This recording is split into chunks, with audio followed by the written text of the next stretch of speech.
Boradjo.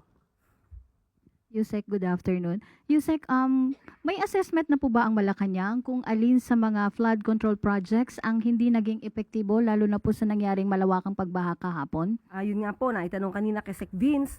At yan din po ang hinihingi ko ngayon. Most probably, maibibigay nila sa atin ang mga report na ito or data. Kahihingi ko lamang po, especially nung natanong po ni Clay, patungkol doon sa 13,917 flood control projects nung nakaraang administrasyon.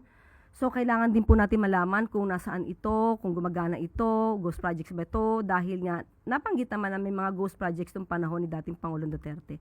So, dapat natin ma-monitor to kung substandard ba to. Pero ang isa po na alam ko, na proyekto nun ay yung doon sa Sunog Apog, na hindi po nagawa na maayos, pero ito po ngayon ay napapagana na po.